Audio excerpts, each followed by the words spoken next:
I was once asked by a little girl named Annabelle, "Sarah, what's the best piece of advice you could give me?" And I remember I told her in a Southern slang, "Honey, you've got to chew the hay and spit the sticks." She looked at me confused, like all of you, and she said, "So do you mean that we have to be like cows?" Not exactly. So I broke it down for her, and that's what I'm going to do with you all today. We are going to chew the hay and spit the sticks. Travel on down and move to the south, where we will learn how to step by step chew the hay and spit the sticks, starting with chewing the hay. Now, I know what you're all thinking.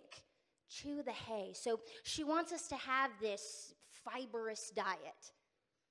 Not quite. Chew the hay simply means to work on the task at hand, to trudge through. And for me, it specifically meant trudging through the hallways of high school. When I was in high school, I competed in competitive speech and debate. I took 10-minute pieces and I cut them down where I was able to memorize and perform them in front of a large audience. I spent 40 to 50 hours every week preparing and competing at tournaments. I racked up so many Southwest frequent flyer miles that I was able to circle the globe. That's a lot of peanuts. But I remember that with all that traveling, I was ultimately responsible for my education. So I prioritized. I made sure that I would supplement my education by going to tutoring or talking to teachers, and they all told me the same thing. You're not going to win. You should quit. And I remember thinking to myself, what was staying up all these late nights for? I would often stay up until 3 a.m. and I would study, and I realized that I would then have to wake up at 7 a.m. to go to class. But to me, it was worth it. I loved speech and debate, and with all the stress and having those sleepless nights, I ended up gaining about 50 pounds. And I remember thinking to myself, what do I do? I was made fun of at school because I was different. I liked speech and I liked academia, and that made me weird. And oftentimes it made me the target for verbal and sometimes even physical abuse. But I kept chewing that hay. I dug my heels down. I put on my blinders and I chewed that hay. My work ethic was relentless. I was going to record myself, watch myself, and critique myself over and over again. I was going to do whatever it took. All those that were rude to me or said hurtful things, I was going to prove to them that although they may have affected my psyche, they didn't affect my spirit. So it is with great honor to announce that I was able to graduate as a scholar athlete and a forensic speech and debate All-American, having maintained a 4.3 GPA throughout high school. Thank you.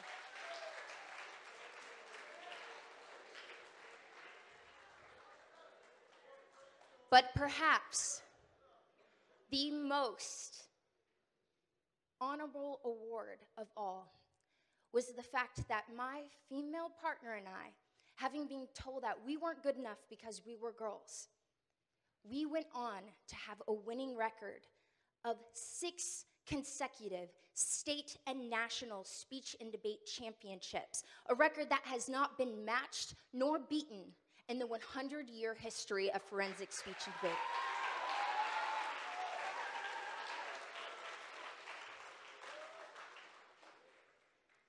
We were very blessed. But none of this would have been possible if we didn't know how to chew the hay. Chewing the hay simply means to push through. We have to remember to keep chugging along, or in this case, chewing along. I think Thomas the Train was onto something when he said, chugga, chugga, choo, choo. Just a little food for thought. In addition to chewing the hay, I also had to learn how to, step 2, spit the sticks. I learned that high school was not going to be the only place that I would chew the hay. It would continue throughout college, and that's especially where I would spit the sticks. Now, I know you're thinking, okay, first she has us chewing the hay, then she has us spitting the sticks. Where was this girl raised? Oh, no. Let me explain. Spit the sticks simply means to sift through, to be able to discern what is of quality to you, to expel all that gets in your way. When I was at UCLA in my final quarter, a lot stood in my way. Life hit me like a tornado. I had just flown back from New York City, having competed in the International Collegiate Competition for a cappella. I had my last set of finals that I had to compete for. I had to move all my residents out of the residential halls because I was a resident assistant, and I had to find some way to have all my ducks in a row for graduation. Oh yeah, and I was competing for Miss California, the preliminary to the Miss America competition. Little did I know that was the calm before the storm. Having lost my grandmother and my grandfather in the months before, I found out that my aunt was also in jeopardy of losing her life. She was diagnosed with late-stage ovarian cancer and given a prognosis of 6 months to live. Immediately, I flew home. I met my family, and we drove to visit her in the hospital. While we were 30 minutes away, my mom received a phone call that she had passed. I didn't even get to say goodbye. And I remember thinking, she was supposed to be at my graduation. She was supposed to be rooting me on at Miss California. She was supposed to help me plan my wedding someday. But God had different plans, and at the time, I didn't understand. I remember I was frustrated and angry. I was asking questions like, why did this happen? How come I didn't know the signs or the symptoms? How come she had to go? So I did what anyone did when they're uncertain. I Googled it. And that's when I found this organization. Teal. Not only is it the color that signifies ovarian cancer, but it also stands for Tell Every Amazing Lady. Founded in 2009, this organization helps to provide life-saving information to women across the country so that they know the symptoms of ovarian cancer. After 2 weeks of sending an email of inquiry asking if I could get involved, spitting those sticks of anger and resentment and bitterness, I became a Teal Youth Ambassador. Now I use my speaking skills and talk across the country, and specifically the West Coast, where I can inform women about the symptoms of ovarian cancer. I learned how to spit the sticks. So what does that mean for all of you? Well, with spitting the sticks, you have to ask yourself, is this takeaway useful? If yes, you digest. And if no, you spit that on the floor.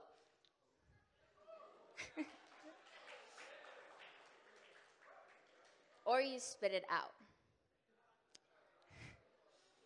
And that's when you realize you can make a change. If You learn how to chew the hay and spit the sticks. Ultimately, what you're learning is resilience. At the lowest points in my life, where I felt alone, I felt like a disgrace, I felt and was told that I would never win, it was resilience that pulled me through. Oftentimes, we assign this grandiose notion of what resilience really is. We think that we have to be Martin Luther King or Malala Yousafzai in order to be resilient. We have to be Beyonce, a survivor, or we have to be on a talk show or write a book. When in reality, resilience is simply the ability to make changes to misfortune, to turn it on its head, to adapt.